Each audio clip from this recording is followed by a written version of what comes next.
Welcome, everybody, to another episode of the Frag Illuminati. I'm your host this week, Be Easy, and what we have is a special guest, the Middle East, the beast from the Middle East, Mondell Salmon, coming on to talk to us a little bit about the allure of the Middle Eastern houses. We'll be right back after our intro. Trey is on the track.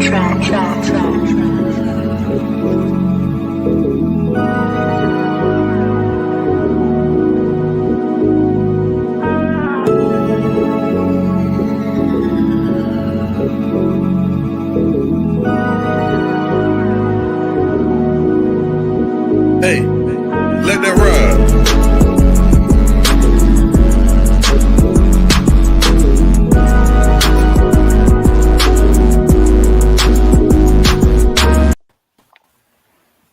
Welcome, everybody. Welcome to another episode of the Frag Illuminati. I'm your host this week, Be Easy.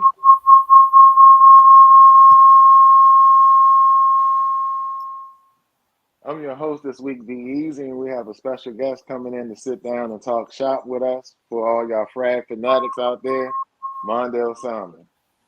So let's go around the room and everyone introduce themselves so we can go ahead and get into this action-packed show that we have for you today. What's up, everybody? It's G-Man, man. I'm excited about this session.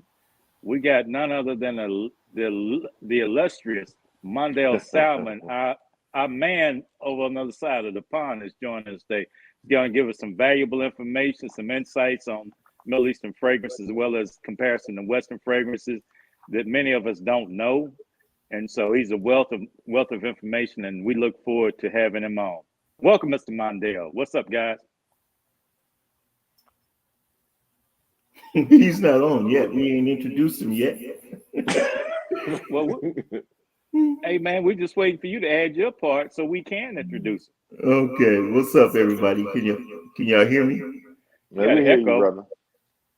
Still got that echo, Eric.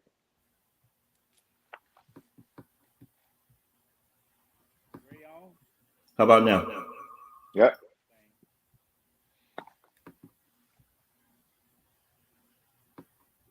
Now. Yep. Still echoing.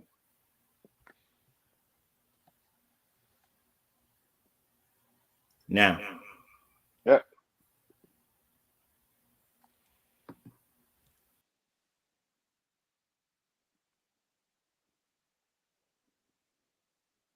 Dre's in the background. I guess he went out on us.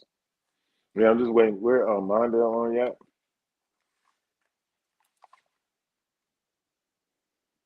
Good morning, Laquita.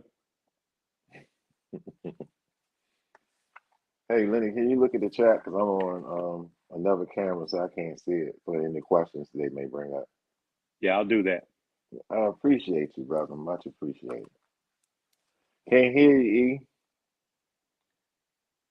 Any feedback? Nope. No, we don't see Mondell. Yeah. And Dre just said that his service kicked him There out. we go. What's going on? Hey, guys. Yeah. The Frag Illuminati, man. Oh, my goodness, man. It feels I'm so honored, man, to be among such royalty, man. You kings, man. You guys doing a fantastic job, man. The frag community need this, man, because I look around YouTube, man. They don't have nothing like this, man. Y'all doing us a great favor, man. I appreciate you, man. And thank you all from the bottom of my heart, man. And I'm happy to be here. Appreciate you taking time out. We definitely appreciate this for you, my friend. We definitely No doubt. All right, so let's get to it, Mr. Mondell. All right, let's get to it. What make the Middle Eastern fragrances stand out more so than the Western fragrances? Oh man, the Middle East fragrances. I don't think they really stand out more. It's just like it's two different markets when I look at it. You know, in the Middle East, the dominant religion in the Middle East is Islam, and tied into Islam is perfume, smelling good. The Prophet Muhammad, peace and blessing be on him, always encourages followers to smell good. You know what I mean? And oud was one of his favorite fragrances. That's why in the Middle East, oud is dominant, and people just like to smell good. Everywhere you go around here, You know, it's going to be smelling good in your house, in the malls, and even in the mosque. They even have ouds, perfume sitting around in the mosque for people to wear. So everywhere you go, it's just part of the culture. You know, everybody are fragans around. You know, it's everybody is into fragrance. It's unlike in the US. If I live on the street, I may be the only one in fragrance. Now I step outside, everybody are fragans around here, and everybody's in tune to it. And in the Middle East, the fragrances are strong. You know, they're built to last because of the weather over here. You know, we enjoy 7 months of nothing but high heat around here. So the fragrances are made to stand up throughout the summer months, the harsh summer months. Right. So it's mostly oil based. And I notice the Western frags are more I would say alcohol based. You know, they're light for this weather, and that's why people go for the Middle Eastern fragrance over this side of it. Now, you know, you went through a lot of houses and you introduced me to quite a few. Out of all of the houses from the Middle East, that's hailing from the Middle East, which one do you think have the most offerings from the ones that Oh you man, have the most offerings that's well rounded? that's a tough Put him one. on the spot, man. You put him on the spot. Hey, put me on the spot. they're okay. So here, there are hundreds of houses over here in the Middle East. They're luxury houses. They're small, upcoming, independent houses, and the one that stand out. There are few that stand out. How about that? Can I give a few that stand out Go for me? ahead, Because, go ahead, Yeah. spit, brother, spit. well, Dar Al Tib is one house that stand out. Anything in the house you can get, man. They have outstanding fragrances. Czar perfume fragrances, man. Those guys over at Czar, they're doing a great job. When I went to the expo, which I'll talk about later, they had like 12 different fragrances that they came out with just for that expo, man. Arabian Oud, you know, it's a stalwart. They're available in the States. Arabian Oud, Abdul Samad Al Qarshid. Oh, man. And last but not least, man, FN by FN perfume makers Yeah. of blooming roses, man. They made some stand-up fragrances over here. Now, this is me and you sitting with the brothers, and we in here, you know, chopping it up. What's your favorite fragrance out of the ones that you got in your collection? There you go. There you go. You beat me to the question, man. You know, I got over 600 fragrances, man. Mhm. I saw Eric the other day. You rank all these fragrances, man. I would have to pay somebody to do that for me because I would know where to begin to do that, man. Man, that took 3 weekends where I didn't have. I mean, well, 2 weekends, and you know, part of it I did at work. So, but the other half, I just went and I just started smelling stuff, and I went off, and a lot of it was memory, and that's why the fellas give me a hard time because they say, "Well, you ranked this at this this score, Mhm. and then next week it's another score," because the initial score wasn't the actual score; it was the scent memory score. So the next time, look at Bernie. The next time when I wear it a full time is when it gets an actual score. And so I just at first the first score was to get everything on paper and based, and then from there you go from there. You know, like each time you wear it, it may last longer. You may feel like the next time you wear it, you understand it could go. I mean, it's good for a different type of occasion or a different season, and you can adjust the score that way. I'm gonna do a show on it. I'm gonna let y'all. That's Mondell. That's the professor speaking. Right. Here we So go. my favorite fragrance. There's a family of scents like oud, sandalwood, tobacco, leather, cedar. Those are the notes that I like. So any fragrance that have those, I tend to gravitate around those. You know, but if I should pick out something, you guys are familiar with Baron, Impala, Wow, Amiri, Blooming Rose. I like those fragrances, man. Those I hold those fragrances in high esteem. Well, okay, brother. Okay, I'm glad. That seems like a lot that's in my top 10 currently. So I feel you on that. I feel you on that.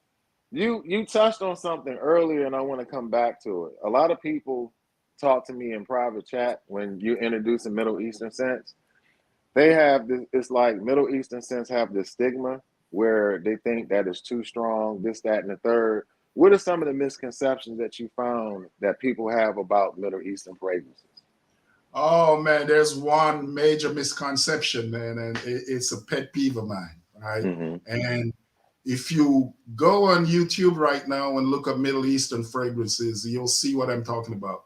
Because most people outside of the Middle East believe that Middle Eastern fragrances are these clone fragrances that are around, right? You Mm. clone a Western fragrance, right? And people think that's what all Middle Eastern fragrances are about. And when I speak to perfumers and owners and marketers in the Middle East about this, man, I can see it irks them like, oh my God, that's what people really believe. And I say, okay, let's go on YouTube and Google this and look around. And sure enough, man, oh, the 10 most cheapest Middle East fragrance for your bucks. That's not Middle East fragrance, man. Middle East fragrance is going on for thousands of years. They're different techniques in distillation. They're handed down from some families. A lot of these companies are like family businesses, man, and grandfathers, they hand down the distillation techniques, the mixing techniques. They keep it in the home, they keep it in the company, right? That's Middle East fragrance, right? And a lot of people think that, the Baccarat Rouge clown, this is what Middle East fragrance is about. That's not Middle East fragrance. Middle East fragrance is based on tradition. It is based on the religion. It's based on, having a strong longevity, well blended. For example, you will hear, okay, a Middle East fragrance have civet or it got oud. The first thing somebody said, start screaming, oh no, that's gonna smell terrible. Mm-hmm. Mm-hmm. And if it's well blended, you would even notice that it's in there. I'm sure you guys have smelled some fragrance from over here that have those notes in it, and it's Mm-hmm. like, oh, where is it? You can't even pick it out. But the clone fragrance, that's one of my biggest pet peeve. A lot of people believe that the misconception, that that's all Middle East fragrances are about. No, it's not. There's a wide range of fragrance houses putting out nothing but luxurious perfumes out here, man. And a lot of folks, they think that oud is the predominant base and every Middle East fragrance is just smell of oud. Myself included. I used to think that too. I used to believe that all Middle East fragrance, all it has was this stank oud in it. And for years, I've been here since 2003. For years, I used to go to the expo. I used to take my wife to the expo, drop her off at the expo, and sit outside waiting for her for years, man. Until one day she said to me, "Hey, I know you don't like oud. I'm going to introduce you to oud." I'm like, "Man, oud, it don't smell good." And this is something I always say. The person who always say I don't like oud, I've never really smelled real oud before, myself included. I was like that. I never really smelled real oud, but I just have this misconception that oud was stank. My wife I took think we me. all been there. Yeah. We all been there. My wife took me around to some houses that day, man. She was like, okay, just be open-minded and smell this. And one of the first fragrance I ever smelled was from the house of Ataya Balshek. And I got it right here. I keep a bottle of this with me at all times. And it's Remember Me in the blue bottle because they have it in different. And this fragrance right here, it's a summer freshie. Not a misconception that all Middle East fragrances are stank with oud. This is a fresh fragrance, a blue fragrance from the Middle East. This was the first fragrance I smelled when my wife said, just smell this. It got oud in it, and I was blown away. I still keep the bottle till this day. All right. And, it's those misconceptions that a lot of Middle East houses would like to branch out to come into like the United States, but they're saying that, in the US, they just like blue fragrances. They don't like oud. So they don't even worry the market because they do well within the Middle East and London. London is one of the main areas outside of the Middle East where they market their products. Well, Well, let me ask you two questions, Mondell. The first question is is not really a serious question, but did you know your wife was setting you up when she first started doing that? Now look at you. Look at it. And the serious question that I have is that Middle Eastern, while you say that they're not new, within the last 20, 30 years, they've become more popular. And I've seen more Middle Eastern fragrance houses pop up. Not necessarily pop up, they pop up from a standpoint to where they're being recognized all over the world. So my question is, um, what I found in the past, these frag companies would emulate the Western fragrances. Now I'm finding that the Western fragrances are trying to mark themselves toward the Middle Eastern fragrances because and become more popular. So I think that the role has changed from what I'm seeing because now you take every frag house, everybody's got an oud based fragrance, Right, or right. some type of oud. So what brought about that shift? Do you think? I think it's the success of the Middle East markets. I mean, they're very successful over here. I mean, they make money over here doing what they do best. I mean, look at Arabian Oud. Arabian Oud has this where they'll have a product that does well, and then they'll just take it off the market. I mean, come on, man. Like a seal, the original seal. There's nothing wrong with the original seal, but the seal special edition is what they're pushing now. They'll just have a good product and take it off the market because they can do that. All right. There's an allure with the Middle East fragrance where they're doing great, and a lot of Western fragrance houses are now popping up, including oud. Mind you, some of them are using synthetic oud. They're not using what in the Middle East. In the Middle East, they use natural products, right? Natural products. They're not subjected to the the perfume police, I call it, right? Where they'll regulate what they use, or the big marketing companies that want to cut back on and notes, natural notes, because they want to use cheap synthetic. No, they're not regulated by that. So they use the natural stuff, and they're emulating them these days. And now, let me ask you another question. And looking at what some of these Western fragrances cost versus what some of the Middle Eastern fragrances cost, and what the Middle Eastern concentrate levels, the quality of product that they put in their quality of materials they put in their product. How are the Middle Eastern fragrance houses able to make the products that they make with the quality that they have for the amount that they only charge? Right, right. That's a good question. They don't have that marketing, that big marketing back office. They do everything mostly like in-house by themselves. And I think that's one of the reasons why they're able to keep their prices down. When I speak to these guys, they don't have the overheads that they will have in the States, where everybody's getting a cut of something. These mostly niche independent houses that push stuff out, that don't have those conglomerate that takes a big percentage off the top. You know, those are some of the reasons why they're able to keep their prices down. And funny enough, there's a lot of Middle Eastern fragrances that are made in Europe. I would say probably 45% of them are made in Europe. They're made close to the raw materials, you know, but yet still they're able to keep the prices down. Now, are there any? Go ahead, Eric. I'll bring mine after you. In follow up to G-Man's question, what makes Spirit of Dubai the exception? Because when you talk about cost and affordability, they are way above everybody else. So what makes it? What is it about them that makes them so much expensive? I say watch the fragrance houses that only make 50 ml. Those guys tend to be high for some reason that I'm still trying to find out.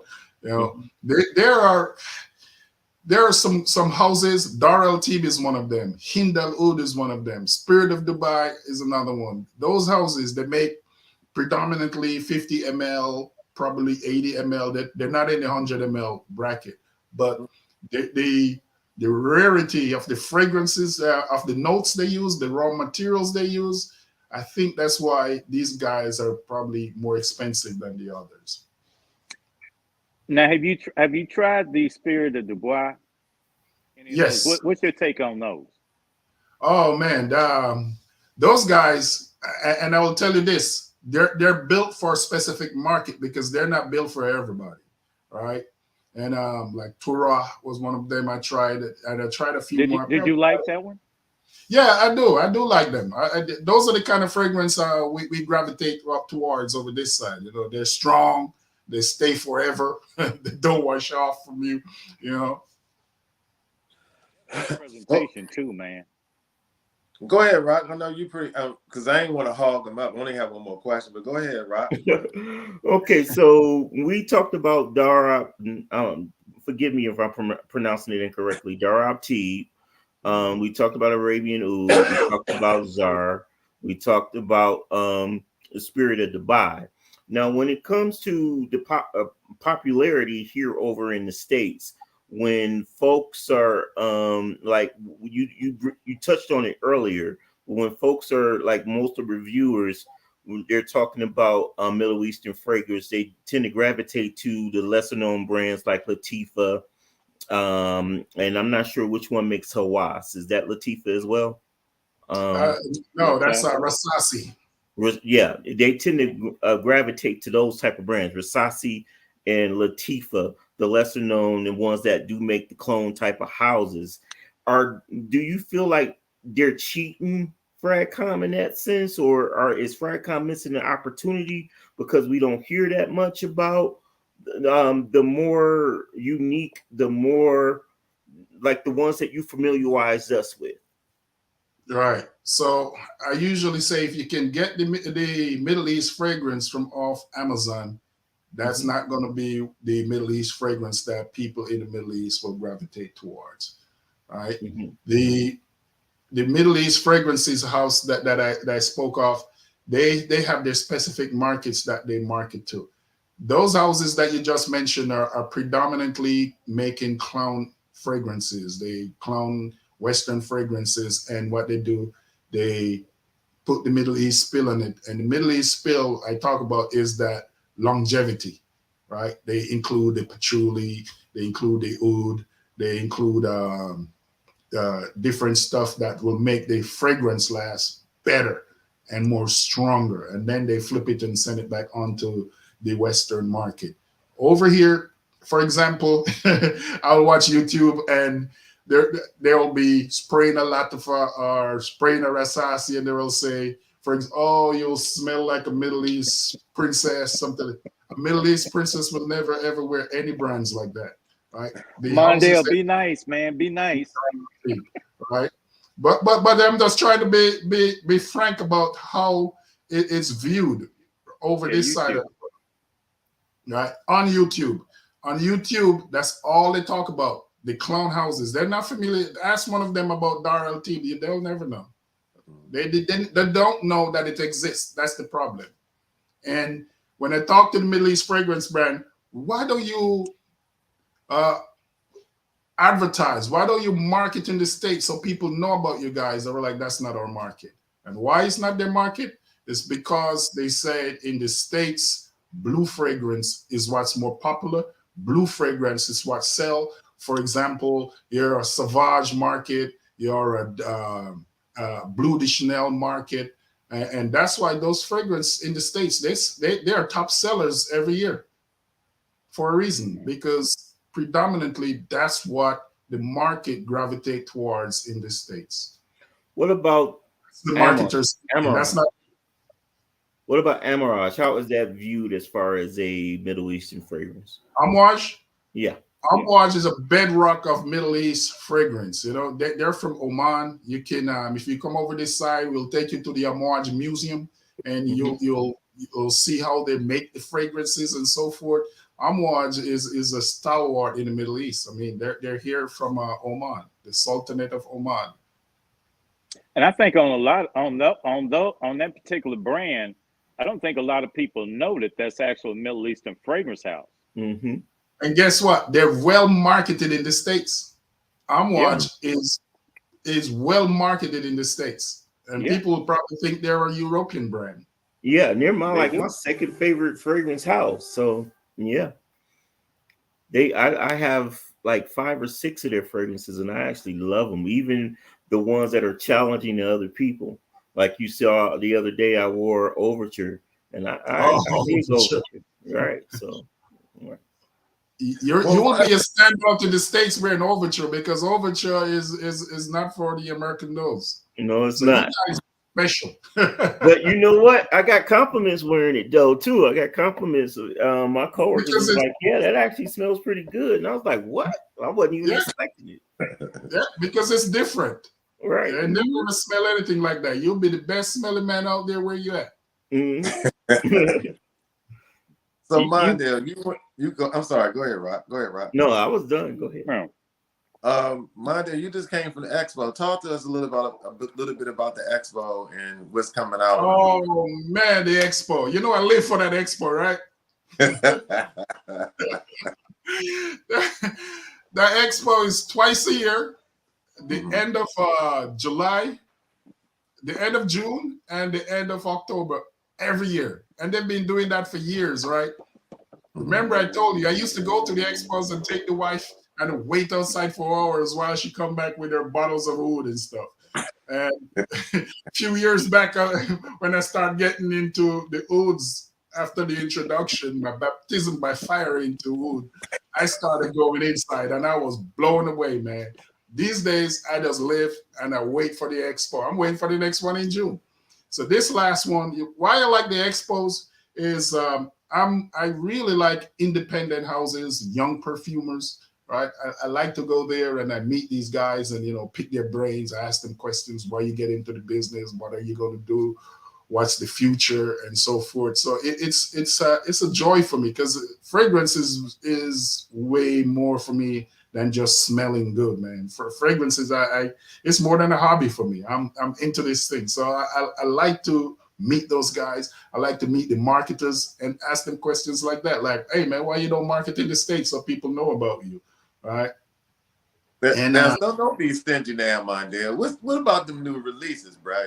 You ain't got your nose on some of them new releases. there Let's talk about there are what so house many. got some nice joints coming out and what really caught your attention. The expo is the place where a lot of new companies will showcase new stuff, right? And test the market. If it doesn't do well at the expo, they take it off the market, right? And a lot of companies too will say, okay, they'll come out with 5 different fragrances, and if it's not doing well, this is not their business, so they will back out, right? So it's a lot of testing ground at the expo, a lot of testing ground. But the upcoming startups, like I said, I like to talk to them. I like to talk to the young perfumers, the owners, the marketers, the back office people. And in fact, I did an interview at the expo. A couple of houses wanted to speak to me on different topics. How perfume in the U.S. Are they ready for the ouds as yet? Things like that. They'll ask me, and they're interested. But hopefully, one day they will start marketing for the States. These houses that we talk about, that's not in the States, because you guys are really missing out, man. You're missing out on really good perfumes, man. To give everybody kind of an idea that this is a huge event over in the Middle East, and I'm kind of just scrolling through a few pictures. And Mondell, if you do want to explain some of these, you can go right ahead. But this gives you an idea. Just look at the space. Just look at the how huge the event is, and it's a big deal out there. It's huge. It's huge. I mean, like I said, and then people will fly in from the different countries to come here, and also different fragrant houses from different areas in the Middle East will fly in to come here to display their wares. They will test the market, because Kuwait is a huge fragrance market. If you can make it here, you'll make it anywhere else. Ajmal, there's one of yours there, Leonard. I was going to ask you about that. I was waiting.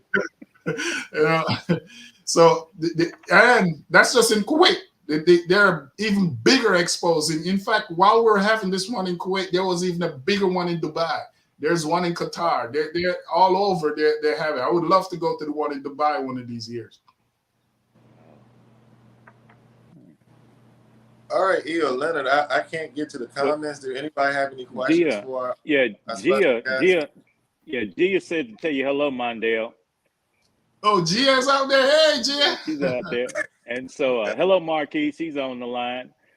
Gia asked a question, Mondell, for you. She said, what makes a fragrance a Middle Eastern fragrance? Is it the type of raw material used? Give us an explanation on what it is, that's how Middle Eastern fragrance is defined, and what makes it a Middle Eastern fragrance is, I think, the question she's asking. Oriental Accords are normally Middle Eastern. I mean, it's the oud, the argwood, sandalwood, cedar. Those things are what makes a Middle East fragrance. And I would go back to what I said earlier, the distillation techniques used, I mean, the traditions used, those are entirely Middle Eastern, man. That's what makes a Middle Eastern fragrance. And the longevity, longevity, the sillage, those are what Middle Eastern fragrances are known for. And another thing that Middle Eastern fragrances that we haven't touched on yet is there's no gender in Middle Eastern fragrances, right? Uh-oh. Most Middle Eastern fragrances can be worn by either men or women. So they're gender neutral. Gender neutral. Right. And they don't get the label like the Western companies, feminine, masculine, or male or female. No. Anything, anybody can wear anything. It's just a preference of, hey, I don't like that, that's too strong, or so forth. But they're made for everybody. Now, I'm gonna ask you this question, Mondell. You said earlier that the fragrances over there is a way of life. In the States, it would be on. Let me ask it this way. Specific, and I've seen your kids' collection, your boys' collection. They're doing better than us sitting over, and we got jobs. so I ain't mad at them. They got some good stuff over there, man. I'm just not at that level yet, man. Your dog probably has a big fragrance. But my question is, Mondell, is there a particular age where people over there get introduced to fragrances? Is it when they're 5, 10, 20?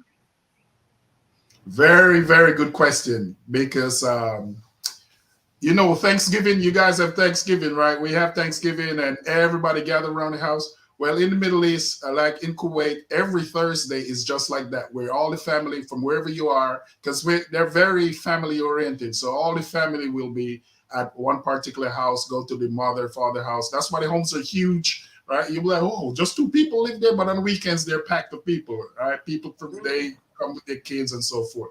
I say that to say, because when my house is packed on Fridays, right? This is a question I ask. And they're like, why age you guys get introduced? My wife, she at age 6 was going around to Vietnam, to India with her grandmother to pick out oud to bring back, right? They go for these ouds and bring back because they just love it so much. So at that age, at 6, my wife would say, look, these little kids know about ouds and know about perfume from their 5. So like she was as straight as they came out, they know about fragrances. That's why the entire nation is up on their fragrance. And they hold the fragrance houses, to a high standard. So that means they can't come out with any crap and expect people to buy, all right? And I like that, because the entire population are fragheads. Then when you come with something, you better come good. And I tell you, if you see any fragrance that's dedicated to a country, I think any of you guys got that Qatar 2022, the one that's dedicated to Qatar? No.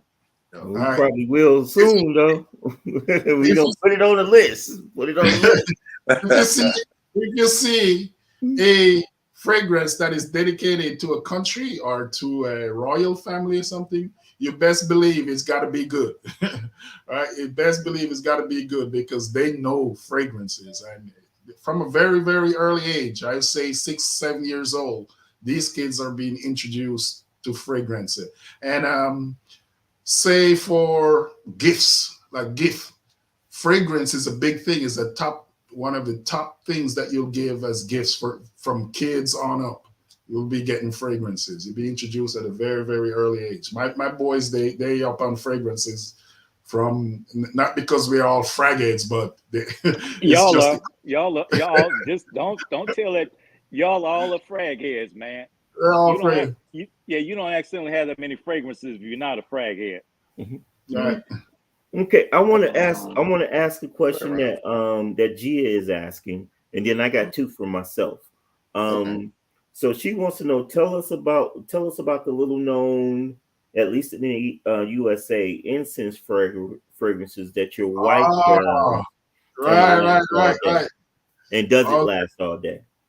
Listen to this now. So we have here what's called Bahur. All right. Bahur is oud in its natural form. Remember, there are thousands of ouds. There are thousands of different smelling ouds. So these incense, I'll use the term incense, but they don't call it incense here. They call it Bahur. That is spelled Bukhoor. Bahur. All right.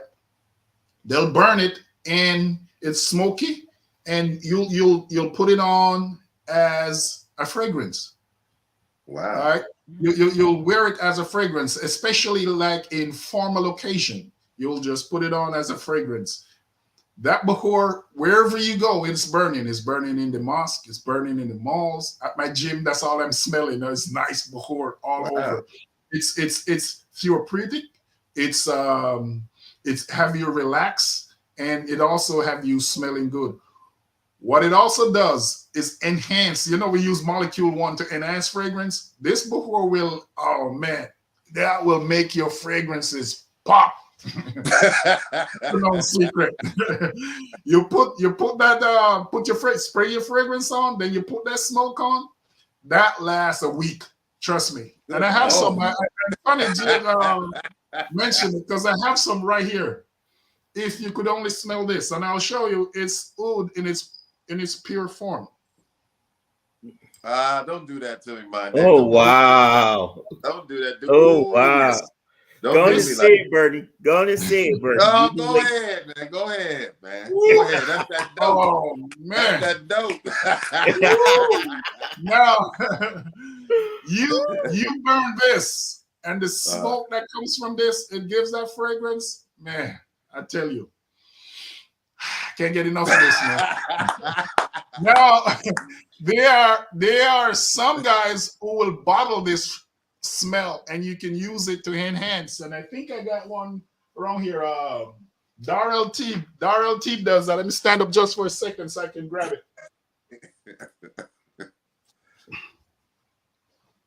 Is that Warday? No. Sheila from Darrell Teeb. Okay. It's Bahur in a bottle. It's what? That's Bahur in a bottle. What I just show you, this is it in a liquid form. You put this on one of your Darrell Teeb or any of your fragrance, that will pop. It won't come out of your clothes until maybe next month. Say, Mondell, how many bedrooms in your house? I got a few. Wait a minute. Okay, I'm gonna tell you why. Me and you the only cats on here married, man. You talking to single, man, they're gonna be splashing that stuff everywhere. They're gonna get fired from the job, and it's gonna be your fault, so they'll need a place to stay. They can't stay with me. So, Eric is already taking notes, and I see Bernie's eyes, man. Man, when I and they're saw that thinking, bomb, how can they get that? I'm like, I'm gonna hit them up after the show. Add that to the list. Add it to the list. Add it to the list. Okay, Mondell, I also wanted to know, like, you live in Kuwait, right? And so it's pretty much warm most of the time there, right? Right. So is it a myth when we talk about seasonal frags in that case? Because you guys wearing a lot of stuff with heavy ooze in it, right? So is it pretty much a myth when we talk about seasonal frags, or because you guys are getting away with stuff that that we can't, that we're told that we're not supposed to wear in certain temperatures, right? And also because of religious beliefs, you have people that wear certain garb, and and they're extremely still heavy. So is that a myth, or are you guys just wearing what you want to wear? We wear what we want to wear anytime. And the fragrances that you will term as winter fragrance does well here in the summer. If you notice my post, I haven't wear much Western fragrance in the summertime because they can't stand up. By the time I go outside, it will blow off. Why? Because our weather is hot. It's not humid hot. It's just hot like you're on this, those machines that you put on. That's it. You're not sweating. It's just hot. And it's not 120, 130 like this every day in the summertime. Yeah, it's a dry heat like we have in Texas. Right, it's a dry heat. Yeah, that's the term I wanted. Yeah, it's a dry heat. It's pretty dry here in Colorado as well. When you wear those fragrance, it blends. You put it on, it blends in great with the skin and so forth. You're not sweaty, so it doesn't get clammy or anything. So it's just right. It's just right. Well, I'll do this for you, Mondell. Any Western fragrance like Creed, you just can't wear. Clive Christian, like that 20th anniversary. I'll take that off your hand. Just ship it to me. I'll send my address, man. I don't want you tortured like that. It's not that I can't wear them. It's now that it's getting cooler. Now is the time I can wear them. That's not the answer. That's not the answer I wanted, man. Now I can wear them. Your summer fragrance is my winter fragrance. Okay, and explain to people how can they legitimately get their hands on some of the stuff that they can't find on Amazon, which you stated is not true Arabian or Middle Eastern fragrance. Well, short of contacting me, we got the plug. We talk about those that don't got the plug. I don't see these guys like selling stateside. I mean, with the currency differences and so forth, and the shipping issues and the language barrier, if you should have an issue, I don't see them selling much in the States at all. But if you need something like that, you talk to me. I'll get it for you. Okay. There you go. We'll put his information in the bio. Yeah. And if another thing, if y'all don't know how to reach Mondell, you can contact any of us or the Frag Illuminati, and we can give you a direct link to him. Yeah, exactly. So when I say the fragrances are all over, right? You got stuff like these, right? This Allure perfume, they have. This is for the house. That's house fragrance. What is that, Mondell? This is for the house. That's fragrance for the house. It's fragrance for your clothing, right? Then you have stuff like this. This fragrance for your closet. This is fragrance for your car. Everything they got fragrance. If you got pets, they got fragrance for that, right?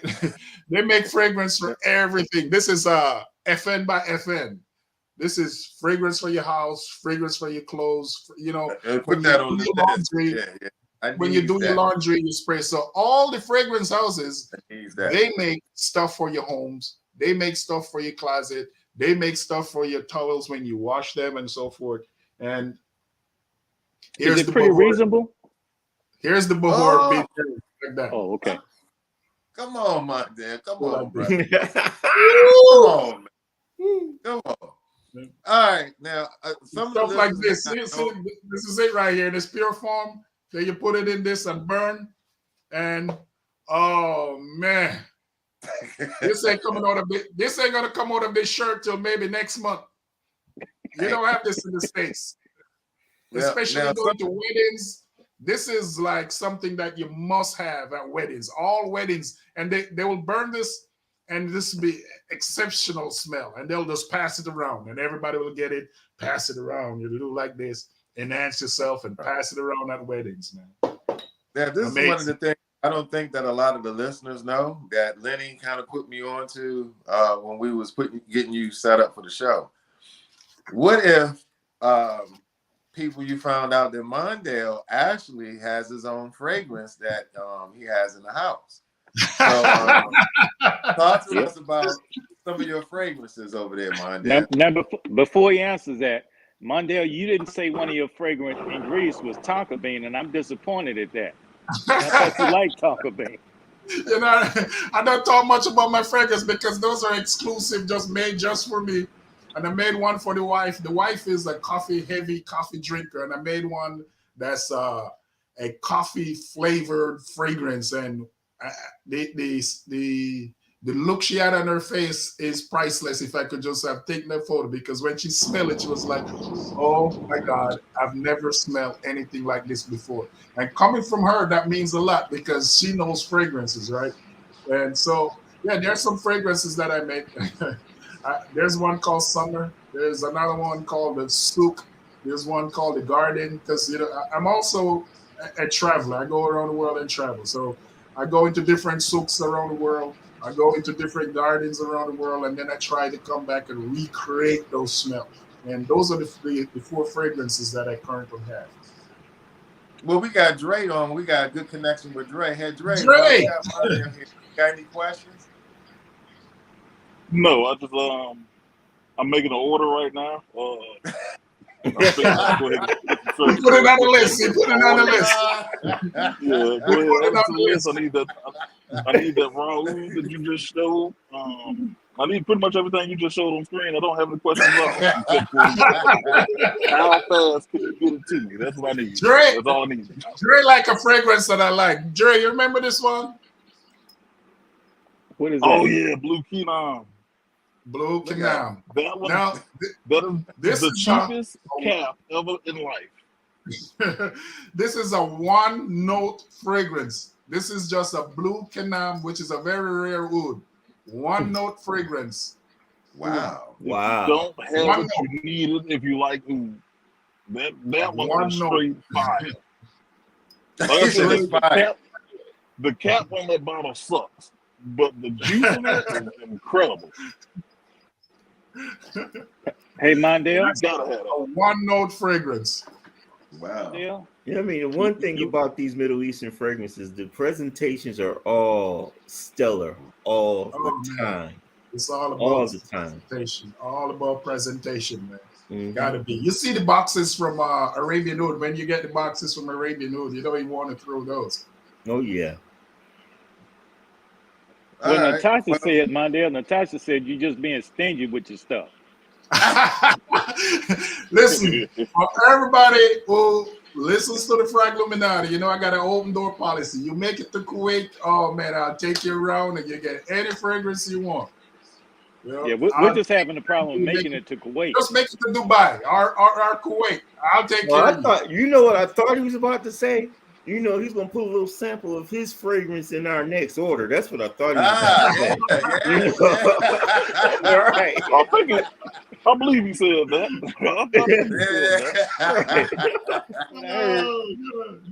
Exactly what I heard. All that. Y'all playing. A tradition that we always do in the Fragluminati, we talk about the scent of the day. And today is the scent that Mondell sent me, which is Ageless Oud. A wonderful fragrance from FN by FN. It was one of the last orders I got from him. It has jute, saffron, blackberry, and rum.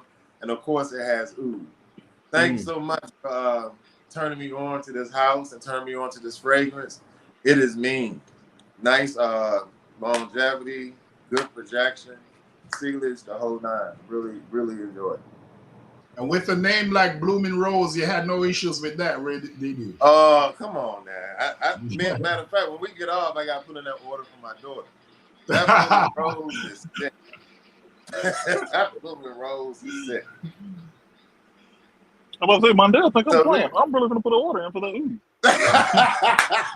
So, earlier today, I need that.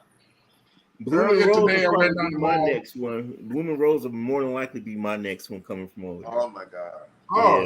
Okay. You're missing out. Oh, no, You're missing out. I don't think Leonard has it either. Do you have it, Dre? Well, that Blooming Rose? Yeah. No. What did I end up getting? That's going to be my next one coming from over there. I think I got Wall and a whole bunch of other stuff. Yeah, that Blooming Rose is a marvelous fragrance, man. It's that rum. Oh, yes. man, It makes a difference in that fragrance. Mm-hmm. Do we have any more questions? I'm sorry. Do we have any more questions from the people who tuning in? No, I think Gia just acknowledged and she loved the blooming rose too. And we like that necklace too, Bernie. Say again. Laquita said thanks for clarifying that there is no gender in fragrances over there. None. Yeah. There's none. She was going to ask that. Yeah, I'm not seeing any questions that we missed, but we still got Mondell, y'all. So if y'all got anything that y'all want to ask, feel free. Don't bite. Right. So Mondell, go ahead. How long have you been deeply into fragrances? Oh man, I've been in fragrances since I was a kid. From a collecting standpoint. From a collection standpoint, yeah. From a collection standpoint, I've probably been collecting for about 7 years now. 7 years. Jeez. Yeah. So I think. So for like Bernie, how long have you been collecting? I just came back last year. And Leonard, how long you been collecting? I've done more purchases within the last 2 years than I have overall, but I've always had a decent supply of fragrances. Exactly right. But not to the point to where I've gotten into it to explore it to the point where I am now. And so Dre, how long you been collecting fragrances? You can cut them all the way off. 1.5. Seriously. Like I'm pretty much on the same with Leonard. I've always had fragrances, but seriously collecting probably about 1.5 years. Okay, because he said he has like 600 fragrances, and I think between the 4 of us, we probably got 600. So yeah, probably not. Full of who? Full of the who? 4 of us. I can tell you how many I got. I don't think we all have that many. Nah, I think we probably more in the 350 range. Yeah, between me and you, Dre, we have 300 but by ourselves. And then but you know, Leonard ain't got number about 50. Huh? I'm at 70. I'm at 70. You know, Leonard ain't got. Leonard has about 70, right? Yeah. And how many you got, Bernie? 70. You about 60? Just got 70. Well, dang, yeah. So we still ain't there yet, but well, I probably won't be. No, right. I have a targeted range, and I'm about where I want to be. I have some good ones. No fluff, but I'm pretty close to where I want to be. You're a smart man. Yeah, you're not gonna draw me in and break me, Mondell. You're a smart man. keep it that way. 600 fragrances. I'm addicted. Get through them and make sure that you touch each one, so that oh man, there's some I don't even touch. My kids touch more than I do. Hey, about 2 hours ago, my youngest came to me and said, "Hey man, you ain't wearing this Dior Sauvage. I'm gonna take this. This is gone." So that was gone from the collection. On them, on your boys, man. On your boys, do they wear a lot of Western fragrances versus the Middle East? They're a mix. They're a mix. My youngest, he likes to, and this is, I see my dad in him. He likes formal. He likes to put suits on, and he likes formal smelling fragrances. You know, he'll go into the movies and be telling me, "Hey, I'm going to the movies with my friends, but I'm going to wear my suit." And then he'll wear, one of his favorite is tuxedo. He liked that tuxedo. He'll put his suit on and spray on his tuxedo, and he get out the house. And he's 12 years old. Yeah, Laquita asked the question, how did you start collecting fragrances? Meaning get deep into it. Oh, man. You know, I wear many hats. I'm also a photographer, and that's another story for a different forum. And perfumery, right? So when I'm into something, I'm just in deep, right?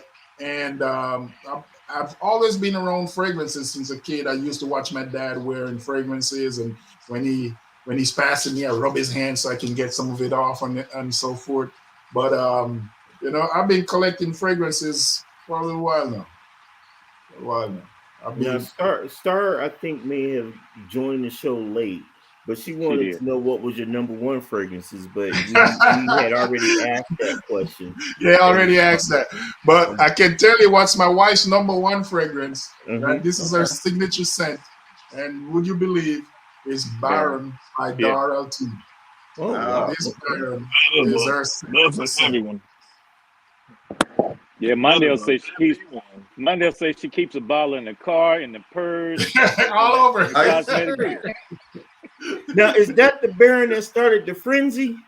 No, not in that the Baron. airport? There are a few Barons, not that one. This is It wasn't that one. the true Baron right here. And Mondell, I want to say personally, man, we appreciate you for going out and looking for that, because it was one of those things that Mondell was given an insight that, man, if you don't have this in your collection, you don't have a fragrance. So Mondell, we automatically jumped all over it. And so Mondell said, well, okay, let me investigate. He went middle of the night trying to track it down, and it was disappointment, man. So disappointed. And I got one. That guy, every time, that guy works at the embassy, the U.S. Embassy. Every time I go, and I go most Thursdays, I can't find the guy again. Ever since that day, I came back and report to the guy. I said, man, this is trash, man. Yeah, I know something. Every time I go there, they told me it's there, but I've never seen the guy since. Mondell? I think he's mad at me or something. Go ahead, Dre. I got one question. For Rock's favorite fragrance. Oh God. This week. Tiger. No. You already know. Tiger. Come on, man. You love some Tiger, man. You love the Tiger. Would that be considered the best fragrance in the Middle East? Of course, you know I'm not serious, but I had to just throw that in there because I know Rock loves it. Dre just wanted to let y'all know he was thinking about me, y'all. That's all that was. When you got the man in here, you got to ask about the Tiger, the infamous Tiger. By the way, Tiger is a phenomenal fragrance. I actually love it, but I still feel like it smells exactly like Satani. And that was never. And it was when what we're talking about is when we first started getting into this, and I received my first fragrance from Mondell. It was Czar Tiger, and when I received it, it smelled exactly like Satani, which is not a bad thing because fragrances tend to smell like each other, right? And so, but it did, because we hadn't smelled it before. But it started like a little much too much frenzy around here. But it's fresher than Satani. I actually like it better than Satani now. But I wish they didn't change the presentation, right? And so change the presentation, but it's an excellent fragrance. I like it. Well, I told you why they changed the presentation. It was during the COVID when the supply chains got jacked up, and they had to change from a different manufacturer, a supplier, and that's what happened. The presentation got changed. Well, Mondell, we got an hour of your time. I really appreciate. I mean, if you guys got questions or anything, I'm here. Hey, let me ask you this, Mondell. I hit you up about a house called Tomavici. Right. It said it's made in the UAE, and that's how it's not. And I was looking at it because I was like, okay, Tomavici made in UAE. I said, let me hit my man Mondell up and see what's up with that, man. And Mondell, what'd you tell me on that? That's the answer. Is that the one he said is garbage? No. I was asking if represented as being made in the UAE. So I asked him about it, knowing that he would know the Middle Eastern fragrance houses. So tell him what you said, Mondell. Yeah, I couldn't find it over here. I think they're made in the UAE. They said they're made in the UAE, but I think they're made stateside or something, man. Yeah, they may do that. It's a new company, and they advertise it's made UAE. But I'm like, if Mondell don't know who they are, then maybe they're just buying the name from them and putting it somewhere else. Maybe in, I don't know, France or something. I don't know. Hey, marketing works. As we said earlier, yeah, a lot of Western houses are emulating Middle Eastern houses for, They are. Just to let Hey, everybody know how special this is, can you let everybody know what time it is there?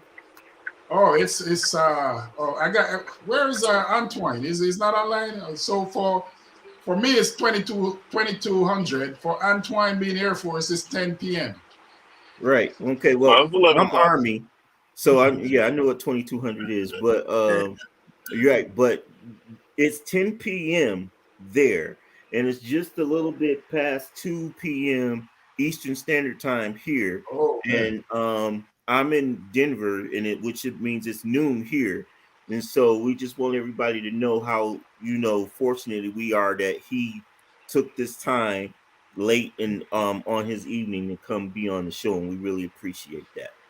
Yeah, It's a pleasure to be with you guys, man. When we talk about Middle Eastern fragrances, man, everybody's fragrance world is subjective. I mean, everybody got their own preferences. I had a little pet peeve about the clown fragrances and so forth, but when it comes to it, at the end of the day, man, this fragrance business is for everybody, man. Everybody, you get in where you fit in. You know what I mean? You get in where you fit in. I mean, the most expensive fragrance is not really the fragrance, right? I mean, I got some fragrance here that smell really good, and some of them are reasonable priced, and I got some big price fragrances that don't pull those out because Dre gonna want them, man. Don't pull them out. don't even smell good, right? So like I said, I'm already there. It's okay. I'm there. It's very subjective, man. There's no license on the notes, so you like what you like, man, and love what you love, man. That's all it is, man. We all here in the fragrance game, man. Just love what you love, man. As long as it smells good and it's for you, get on it, man. Get on it and use it, man. Can I do this? Can I acknowledge I like to say I appreciate is, and I think I'm speaking for everybody and they'll agree with me with Frag Illuminati. We appreciate having the opportunity to be for you to be accessible to us, whether it's Middle Eastern, whether it's European fragrances or whatever fragrance house it may be, a particular fragrance. You're a valuable resource to us because we're in this thing together and we're learning, and that's part of the process. So having a resource like you that is always readily available, and you don't charge us for any kind of advice or anything that you may, research for us, that's a valuable asset to the Frag Illuminati. And so we truly appreciate that. Now, in saying that, I've got a question for you following that. If you're a football fan, are you more prone to be with the Cowboys or Detroit Lions? Oh, he messed the whole show up. We all know that Mondell is an undercover. He don't even have to be a football fan. He's a Detroiter, true and true. No, he lived in. My residence is Texas, man. Look, my residence is Texas. I got the Texas driver's license. Oh man, I was about to get you some buffs. I was about to buy you some buffs, but man. Hey man, he'll wave his flag, Mondell. He wave his flag. Watch him. He'll wave that Detroit flag. Oh man, I was just about to buy you some buffs. Lord. Had the nerve to say Packers, man. Gia, come on now. But Mondell, sincerely, man, we really appreciate you, man, more than you can know. And I just want to acknowledge that so you'll know how we feel about you and how much we appreciate you. Now, you pretty much broke Eric and Bernie, and Andre's on the way to being broke, fooling with you. But they got some good stuff out of it, so I can't. Right.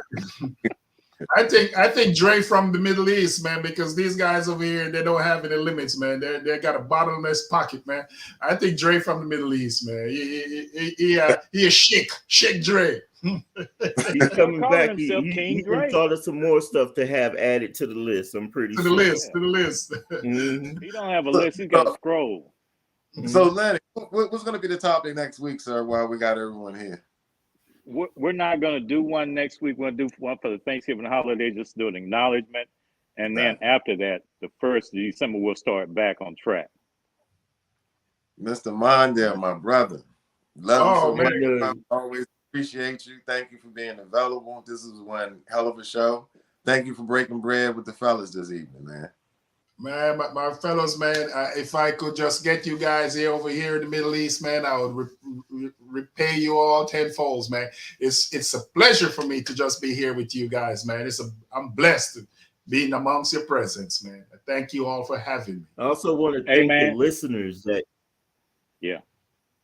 I also want to thank our people that tuned in, that adjusted their schedule in order to be here for us. In order to be here for us and at our special time, y'all followed us, and we appreciate that. So we appreciate that support as well. And don't forget, if you haven't already, like, subscribe, follow, and share this episode. Let's grow this channel. Hey, one thing, Mondell, I want you to promise, man, this won't be the last show or your last event with us. So make sure you can promise us that. As we say over here, man, inshallah, meaning God willing. Okay. Now, this I'm gonna be the first group to ask this. How do we go about getting an autograph, man? Oh, He didn't answer the question. Oh man, you get an autograph on your next purchase. So for the Illuminati, Mondell Salmon, we're going to end this episode of the Fragment Illuminati. God bless. Please hit like and subscribe and notification. Mr. Mondell, thank you so much for taking time out with your family to break bread with the brothers and all of the followers of the show. All right. Thank you, guys. Appreciate you, fellas. You guys doing a great job in the community. Everybody, and we'll see you in 2 more weeks. Stay safe and stay blessed. We the Illuminati, y'all.